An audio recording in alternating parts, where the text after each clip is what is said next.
آپ کا سوال ہے کہ کیا مذہبی آدمی کمیونسٹ پارٹی کا ممبر ہو سکتا ہے؟ میں کہتا ہوں نہیں، لیکن عقیدہ رکھنے والا کمیونسٹ پارٹی کا ممبر ہو سکتا ہے۔ مذہبی آدمی کی معنی ہے وہ آدمی جو اپنے مذہب کے علاوہ کوئی بات سننے کو تیار نہ ہو، لیکن ایک آدمی عقیدہ رکھتا ہے کہ بھئی اللہ تعالیٰ میرا پروردگار ہے، اس کی بدولت میں زندگی گزار رہا ہوں، میں کوئی اعتراض نہیں۔ ایک بات ذہن میں رکھنی چاہیے کہ جب انسان کو روٹی نہ مل رہی ہو، گھر کا سایہ نہ مل رہا ہو، اپنے بچے تڑپ تڑپ کے ایڑیاں رگڑ کے ماں باپ کے سامنے مر رہے ہوں، بچوں کو، عورتوں کو لباس پہنانے کے لیے پیسے نہ ہو کہ کپڑا خرید سکے، تو اس وقت اس کے لیے ایک سہارا ہوتا ہے کہ میرا پروردگار دیکھ رہا ہے، آج نہیں تو اگلے جہان میں مجھے اس کا اجر مل جائے گا۔ اب یہ آسرا بھی اس کا ختم کر رہے ہو، چھین رہے ہو، تو اس کی معنی وہ خودکشی کرے؟ نہیں، آپ ان کی وہ ضروریات پوری کرنے کے لیے جدوجہد کریں۔ اگر اس کو روٹی بھی مل جاتی ہے، اس کو علاج بھی مل جاتا ہے، اس کو عزت نفس بھی مل جاتا ہے، اس کے بچوں کے لیے تعلیم کا بندوبست بھی ہو جاتا ہے، اس کی صلاحیتیں اجاگر کی، اس صلاحیت کے مطابق روزگار بھی دے رہے ہیں، اور روزگار میں آپ اس کی اجرت اتنی دے رہے ہیں کہ وہ ٹھیک ٹھاک انداز سے کھا پی کے کچھ بچا بھی رہا ہے، اور اس کو گھر بھی مہیا کیا ہے، اب بھی وہ اللہ تعالیٰ کو مانتا ہے تو اس کی مرضی ہے۔ تو کمیونسٹ جو ہے وہ سماج جب قائم ہوتا ہے تو بنیادی طور پر ہماری لڑائی جو ہے نا کمیونسٹوں کی، یہ ان وڈیروں، چودھریوں، جنرلوں سے نہیں ہے، سرداروں، سرمایہ داروں سے نہیں ہے۔ ہماری بنیادی لڑائی کیا ہے؟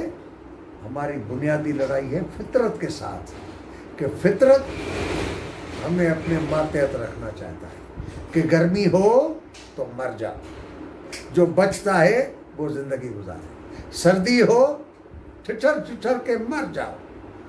ہم نے کہا نہیں مریں گے، ہم نے کہا نہیں مریں گے، نہ گرمی میں نہ سردی میں۔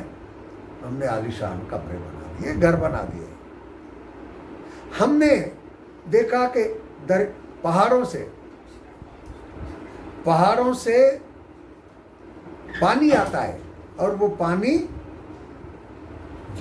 بہا کر زمینوں سے انسان کو، جانوروں کو، سب کو بہا کے لے جاتا ہے، سمندر میں جا کے پھینکتا ہے، اور یہ سال میں کل مہینہ ڈیڑھ کا معاملہ ہوتا ہے۔ اس کے بعد جو کچھ بچ گیا وہ نئی زندگی کا آغاز کرتے ہیں۔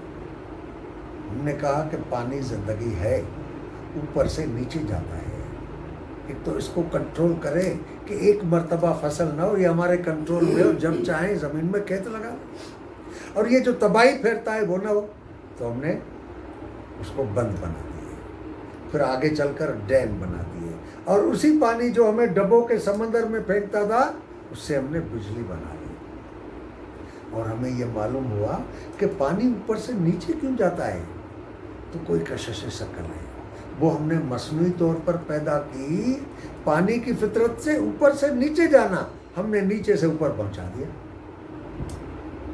ہم نے 100 منزلہ پلازا پر نیچے سے پانی پہنچا دیا۔ انسان ہمیشہ فطرت کا حصہ رہتے ہوئے فطرت سے مقابلے میں رہتا ہے، ٹھیک ہے؟ اب یہ انسان فطرت کا حصہ ہے، مذہب کو ماننے والا بھی فطرت کا حصہ ہے، نہ ماننے والا بھی فطرت کا حصہ ہے۔ ہم تو سماج کو پیٹ، غربت اور خاندان کی ضروریات پوری کرنے سے آزاد کر کے فطرت کے ساتھ دوستانہ مقابلے کرنے کے لیے آزاد کرنا چاہتے ہیں، اور مذہب سے کیا گیا؟ تو اس وجہ سے اگر کوئی مذہب کو مانتا ہے، عقیدت کو مانتا ہے، وہ بالکل کمیونسٹ پارٹی کا حصہ ہو سکتا ہے۔ اور اسی طرح جو کمیونسٹ پارٹی، جو ایتھیسٹ ہے، وہ بھی کمیونسٹ پارٹی کا حصہ ہو سکتا ہے۔ اور وہ آدمی جو انارکسٹ ہے، جس کا مقصد ہی لوگوں کے عقیدوں کو چھیڑنا، لوگ کوئی اچھی بات کرے تب بھی اس کو کاؤنٹر کرنا، کوئی بری بات کرے تب بھی کاؤنٹر کرنا، ایسے لوگوں کو کمیونسٹ پارٹی میں گنجائش نہیں ہوتی۔ ہم یہ جن لوگوں کے لیے لڑائی لڑ رہے ہیں ان کی حتمی اکثریت مذہبی لوگوں کی ہے، عقائد والے لوگوں کی ہے. اگر ان کی گنجائش نہیں ہے تو پھر کمیونسٹ پارٹی چند ایتھیسٹ لوگوں پر مشتمل پارٹی ہو جائے گی. تو اس وجہ سے کمیونسٹ پارٹی اپنے کیڈر بنائے گی، تیار کرے گی. مذہبی آدمی نہیں ہوگا لیکن عقیدے والا بلاشک ہو سکتا ہے، اور وہ ریشنل ہوگا. وہ فطرت کے رازوں کو جیسے جیسے سمجھتا جائے گا. وہ یہ نہیں کہے گا کہ آپ ڈیم بنا رہے ہو، فطرت کے خلاف کام کر رہے ہو. آپ نے موٹر بنایا، 100 منزل پر اوپر لے گئے ہو، فطرت کے خلاف گیا ہو. کیونکہ وہ مذہبی نہیں ہے، کٹھ ملایت کا شکار نہیں ہے. وہ اس کو قبول کرے گا کہ واہ واہ واہ واہ. چلو یہی کہہ دے گا نا کہ اللہ تعالیٰ نے انسان کو یہ دماغ دیا ہے کہ یہ کر لیا. ٹھیک ہے، ہمارا اس سے کوئی جھگڑا نہیں.